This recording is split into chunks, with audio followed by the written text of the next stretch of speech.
Surcando el tiempo.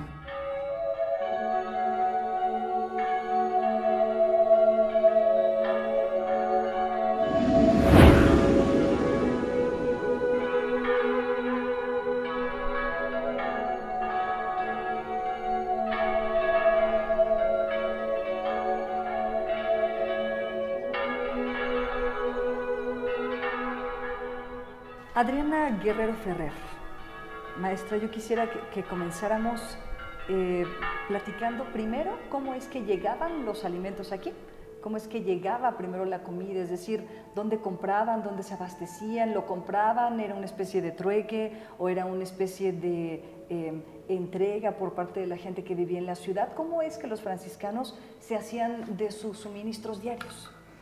Claro, esto es interesante porque los franciscanos, Querétaro era un lugar de paso para el camino tierra adentro. Y el convento franciscano de Querétaro convergía con esos caminos que iban hacia la Ruta de la Plata, ¿no? Guanajuato y después hasta llegar a Zacatecas y hacia el norte de México, de la Nueva España. Y se ha pensado que en Querétaro o en la Nueva España había una especie de autarquía, digamos, como que los pueblos no estaban comunicados, que había difícil comunicación y abasto. Es todo lo contrario. Clara Suárez Argüello, en su libro sobre la arriería en la Nueva España, nos explica perfectamente cómo estos arrieros llevaban y había un tránsito permanente de mercancías por todo el Bajío, ¿no?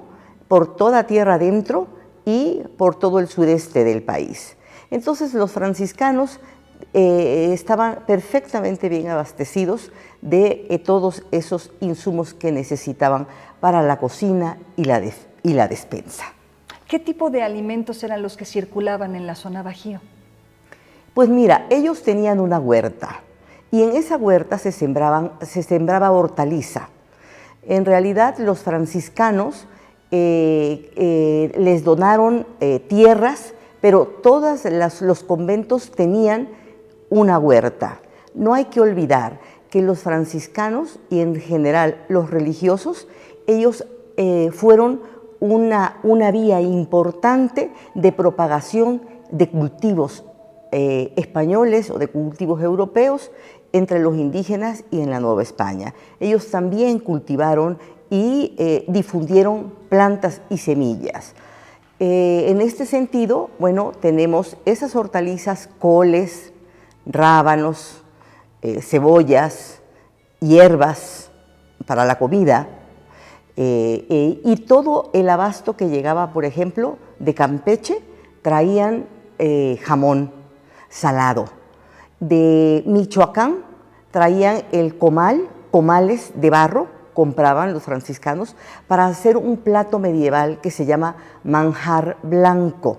Ese plato es un plato del siglo XV, del siglo XIV, hecho con arroz, con leche y con pechugas de capón. El capón es un ave, es, digamos, como un pavo, digamos, y con eso hacían ese plato. En realidad nosotros tenemos todavía manjar, pero ya sin las pechugas. Hoy, por ejemplo, en Veracruz, en el centro de la República, le llamamos manjar a una especie de natilla con canela espolvoreada. Entonces se compraba todo eso, la sal venía de Colima, las tazas y los platos, las tazas para tomar chocolate, venían de Puebla, eran de loza de Talavera. Entonces, todas esas mercancías circulaban por esta zona porque los arrieros construyeron caminos por donde transitaron esas mercancías y esos abastos. Sí, claro, cuando usted me platica todo esto, me estoy imaginando la vida de aquellos entonces y cómo transitaban estos trastes, pues, estos utensilios para poder comer. Y yo le preguntaría a lo mejor algo que es muy obvio para usted, maestra, seguramente que está en el medio, pero ¿cómo es que nos enteramos de estas cosas? ¿Había manera o lo documentaban de alguna manera los franciscanos en aquellos entonces? Claro, los franciscanos hicieron una historia de su convento. Ellos, además de ser cronistas, escribieron la vida cotidiana. Se escribía en un libro, que son los libros llamados Carta Cuenta. En esos libros se escribía se llevaba toda la contabilidad del convento, todo lo que las erogaciones y las entradas de dinero. Y cuando llegaba el provincial, entonces revisaba esas cuentas y esos libros. Estos libros que yo he consultado se encuentran en el archivo histórico de la provincia franciscana en Celaya.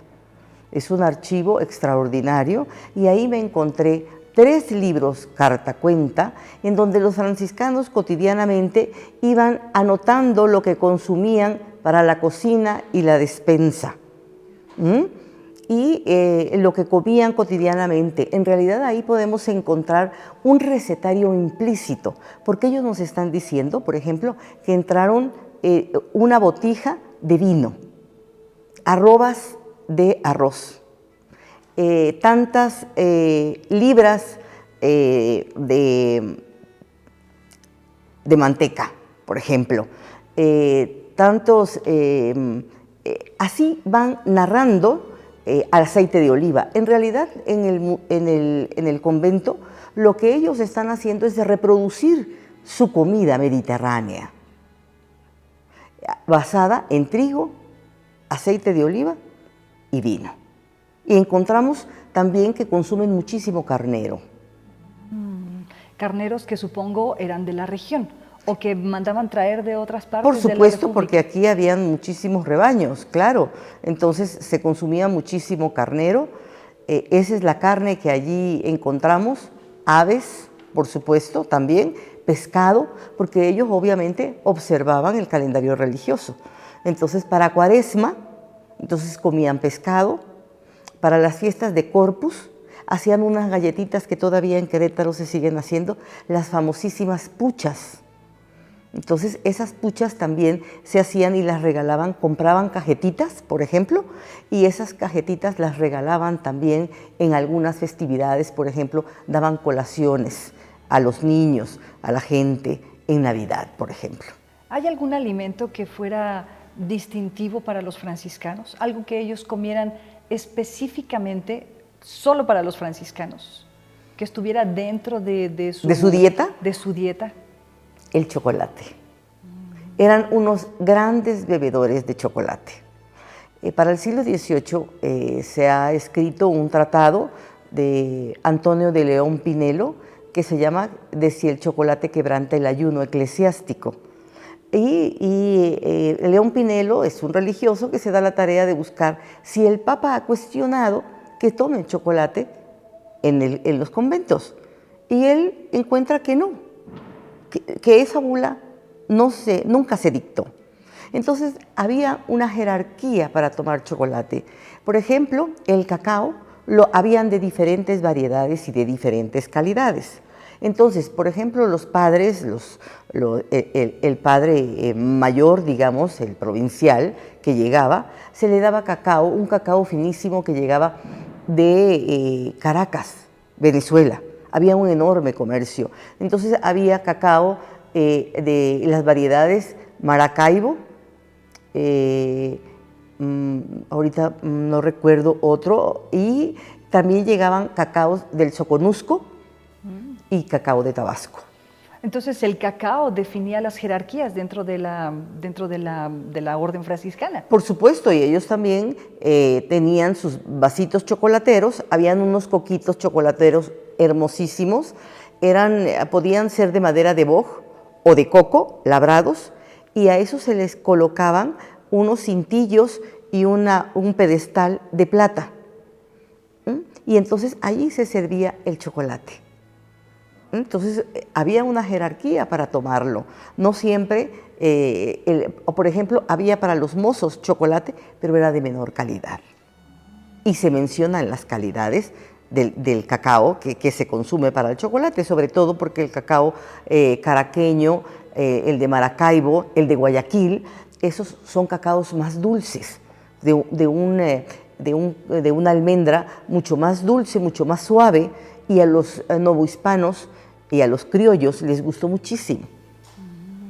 Maestra, platíqueme cómo es que se organizaban al interior de las cocinas. O sea, ¿había también jerarquías a la hora de preparar los alimentos o cualquier franciscano lo hacía? ¿Cómo era? No, siempre había un padre. En realidad, el ser cocinero en el convento era servir. Hay que recordar los votos de los franciscanos de pobreza, castidad y humildad. Y servir a los demás era un privilegio para los franciscanos. Estaban cumpliendo con ese voto el voto de su regla. Y claro que había un franciscano encargado de la cocina. En estos libros Cartacuenta hemos leído que los franciscanos compraron una libreta para la cocina, para recetario, pero desafortunadamente no encontramos el recetario en el archivo, se ha extraviado. Entonces por eso no sabemos las recetas que se hacían para el convento, porque todo religioso que estaba a cargo de la cocina escribía las recetas para que otro hermano que entrara y cocinara ya supiera las cantidades y la manera de preparar los alimentos. Y de estos recetarios, entonces, no hay una constancia actualmente, no sabemos en dónde están esos recetarios. No, son muy escasos y cuando se encuentran en realidad son una joya bibliográfica, pero no, en este caso está en los libros Cartacuenta la mención de ello, pero no encontramos el recetario, porque los recetarios estaban en la cocina. Obviamente, pues ahí se consultaban, ahí se estaba trabajando, entonces esos no estaban, digamos, dentro de la biblioteca. Entonces, puede ser que alguien después se lo haya llevado, en fin, cuando ya se desocuparon los conventos.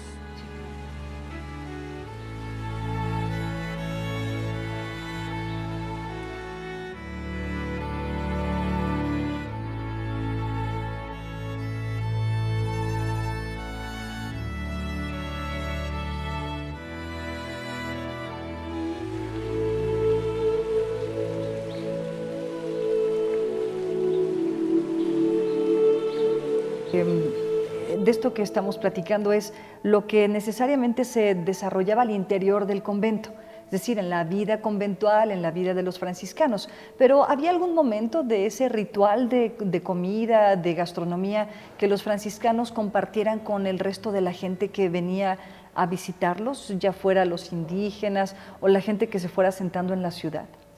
Claro, los franciscanos tenían una vida hacia afuera. Siempre hemos pensado que en realidad estos espacios se vivía hacia el interior. Si bien es cierto, así era, también tenían una enorme comunicación con el exterior. En realidad el convento servía también como un mesón para toda la gente que iba rumbo al norte del país, y ellos recibían a la gente, tenían hospitales, y aquí había cocina, habían 2 cocinas grandes para recibir también a quien lo necesitara. Entonces, y a veces ellos obviamente se formaban aquí, los criollos, y entonces esos criollos tenían contacto con sus familias, entonces había un intercambio, era como una membrana porosa social de intercambio de conocimientos, de saberes entre el interior del convento y el exterior. Ya. Dígame, ¿cuánto gastaban? Porque supongo que su gastronomía y su cocina era vasta para pues darse estos lujos, por ejemplo, como el cacao. ¿Y cuánto era lo que más o menos le invertía un convento franciscano como este al tema de la despensa o de la comida? Digamos como al mes. Como al mes o a la semana. Unos 37 pesos. Al mes. Al mes. ¿Y eso más o menos cuánto significaría, maestra? Haciendo la conversión, como unos 800 pesos Ya, mensuales. o 1,000 pesos O 1,000 mensuales, pesos mensuales. aproximadamente. Y eso ellos lo compraban mes con mes, pero supongo tenían previsiones, tenían provisiones guardadas, una bodega, la famosa despensa, ¿así se manejaba?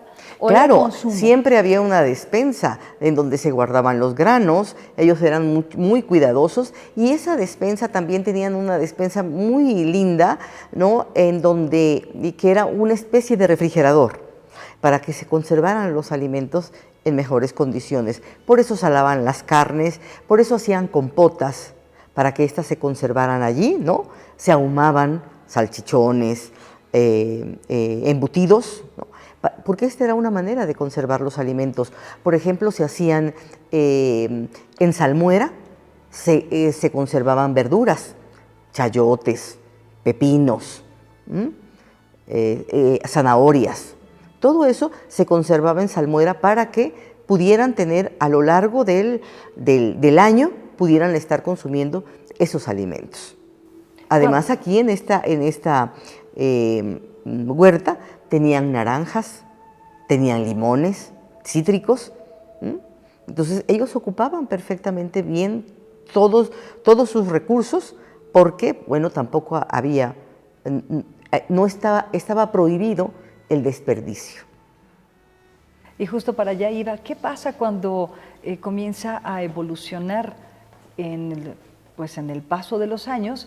Llegan las leyes de reforma y comienzan entonces a racionalizar tanto los espacios de los franciscanos o de las órdenes religiosas y lo que tenían al interior. ¿Cómo fue ese periodo, maestra? ¿Podemos hablar de ello? Es decir, ¿cómo transitaron ese periodo los franciscanos teniendo o no teniendo su despensa? Ya en el periodo independiente, en los libros que yo consulté solamente llegan al inicio del periodo independiente, porque después entonces estos espacios quedan vacíos. Entonces ya no sabemos qué pasó con ellos porque dejan de escribir y ya no sabemos qué ocurrió. Y en este dejar de escribir se pierde, como ya me decía, perdemos una parte de los recetarios, no tenemos la constancia de los recetarios, pero tenemos constancia de boca en boca, maestra, de lo que pudo haber sido aquella cocina conventual. Lo que tenemos son las narraciones escritas también de los cronistas y de aquellas personas que estuvieron en estos espacios y que escribieron acerca del convento, pero en realidad la vida cotidiana que nosotros encontramos reflejada, la encontramos reflejada en estos libros cartacuenta. Tenemos otros franciscanos o hermanos dominicos que pasan por Querétaro, viajeros, y que escriben acerca de cómo era Querétaro y cómo era el convento. Aquí es muy importante mencionar las huertas. Las huertas familiares también son una especie de mercado, ¿no?, que nutre la cocina queretana. Eso no hay que olvidarlo. Aguacates, chirimoyas, camotes, todo eso va a la cocina. Entonces, esta memoria que nosotros, de la que estamos hablando, esta memoria culinaria de los franciscanos, la encontramos allí, pero también la encontramos narrada en sus cronistas o en otros cronistas que pasaron por Querétaro. Eso por un lado, la comida, digamos, el material, el producto. Pero ¿dónde cocinaban? ¿Cómo lo hacían? ¿Qué tipo de platos? ¿Qué tipo de vasos utilizaban? ¿Tenían distingo entre el plato que utilizaba un tipo de fraile y otro padre? ¿Cómo era esa dinámica de los utensilios para la hora de la comida? Claro, los objetos son muy importantes porque los objetos distinguen también. Y dentro del convento, obviamente que también había jerarquías. Ya lo habíamos mencionado en el consumo del cacao, por ejemplo, ¿no? Se me olvidaba comentar algo muy importante. También había otro producto mesoamericano que ellos consumían, chile. Y en algunas ocasiones utilizaban el achiote, que seguramente eso lo traían de las tierras calientes y del sureste de la Nueva España, ¿no? Pero ellos utilizaban sartenes que les llamaban freidoras. Tenían varios fogones que alimentaban con leña y utilizaban vasos de vidrio porque dice, se compraron platos de loza o de barro. Por ejemplo, se compraron muchos paños para después, para antes de comer, los padres se lavaban las manos, había un aguamanil, y se compraron pañitos blancos para que después de que se lavaran las manos, se las secaran y pasaran al refectorio a tomar los alimentos. Y supongo que esa era una tradición pues de Europa, porque imagino que aquí en México, en aquellos entonces, pues no había necesariamente esta idea de los utensilios de la comida, de los platos y toda esta ceremoniosidad a propósito de lo que utilizaban a la hora de sentarse a comer. Claro, y en realidad estamos hablando de los franciscanos, que digamos eran los más austeros, porque San Francisco dictó una regla muy dura en donde los hermanos no tenían, no debían tener el deseo de poseer bienes materiales. Muy al contrario con los jesuitas. Los jesuitas, una orden que llega en 1572, ¿no? Y en poco tiempo tienen un emporio en sus haciendas, pero también en sus maneras de comer. Y hay un protocolo muy europeo, sobre todo alemán, de aquellos jesuitas que llegaron de estas regiones de Europa y que fueron muy estrictos en el consumo de los alimentos y toda la parafernalia para sentarse a comer los alimentos. Sí, claro. Por último, maestra, ¿hay algún utensilio que a usted particularmente le llame la atención?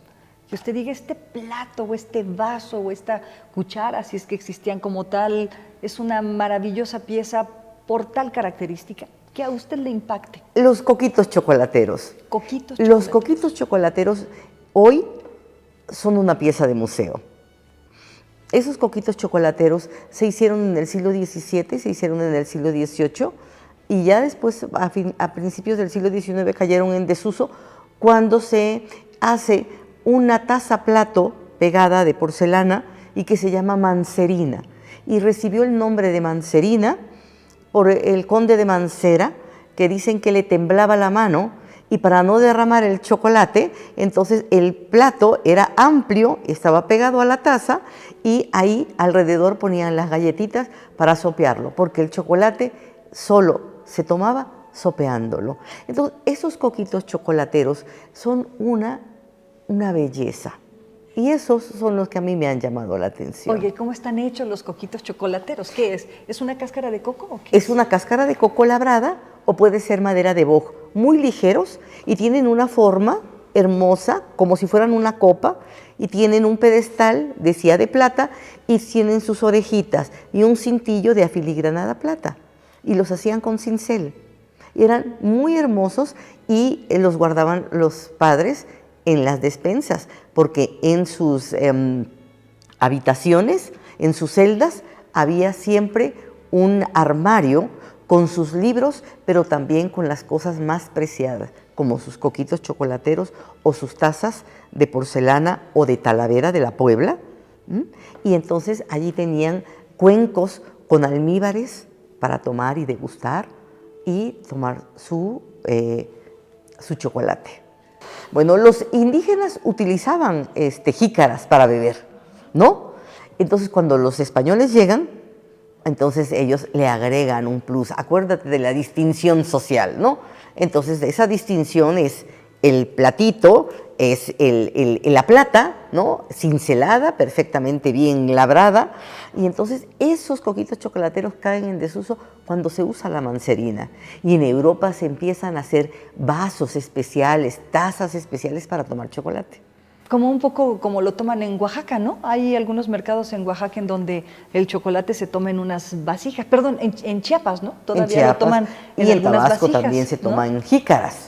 Eran jícaras, en realidad eran jícaras, ¿no? Entonces esas jicaritas se adornaron y se labraron de una manera extraordinaria, ¿no? Artesanos calificados, y entonces así se bebía ahí el chocolate. Oiga, ¿y esta mancerina todavía se sigue utilizando o ya está completamente en desuso? También está fuera de todo comercio. Lástima, era hermosa. Tenemos en muchos museos del país muestras de las manzaninas y también de los coquitos chocolateros. Y hay una anécdota hermosísima del fraile dominico Tomás Gage, que dice que cuando él llegó a Chiapas, pues se aficionó a la bebida, ¿no? Y cada vez que tenía debilidad de estómago, tomaba chocolate. Y así decía él, cuando tenía debilidad de estómago, entonces se tomaba un cuenco, decía, de chocolate. Y así se aficionó. Pero resulta que una vez las mujeres, cuando iban a la misa, entonces sus criadas llegaban con bandejas y las jícaras para ofrecerles el cacao, y mientras el sacerdote y mientras el obispo oficiaba la misa. Entonces era tal jolgorio que nunca le ponían atención. Entonces él prohibió que se tomara chocolate mientras se oficiaba la misa. Entonces mandó a cerrar las capillas porque ellas se fueron a otras capillas para seguir con la costumbre, ¿no? De mientras estaba oficiando la misa, ellas tomaban chocolate. Total, que se molestaron tanto que un día le pusieron veneno a la jícara del obispo y murió. Entonces dice Tomás Gage, murió de un jicarazo de chocolate. Entonces, claro que era y había diferentes variedades, sobre todo cuando el cacao se echaba a perder porque se fermenta muy rápido. Entonces, esos cacaos que se habían fermentado, que ya no tenían un buen sabor, eran los de más baja calidad, los que consumía, digamos, el pueblo, ¿no? Entonces, tenían otro precio, pero los que alcanzaban gran precio en el mercado y que gustaban mucho eran esos de las almendras dulces, que al hacerlos, bueno, y claro que se inventó una variedad de recetas de lo más inimaginable, yemas de huevo cocidas, galletas, almendras, canela, y una cantidad de azúcar impresionante. Entonces, claro, el cacao, el chocolate se empezó a endulzar de una manera porque teníamos mucha azúcar también. Entonces, a los sacerdotes les gustaba con una buena dosis de azúcar.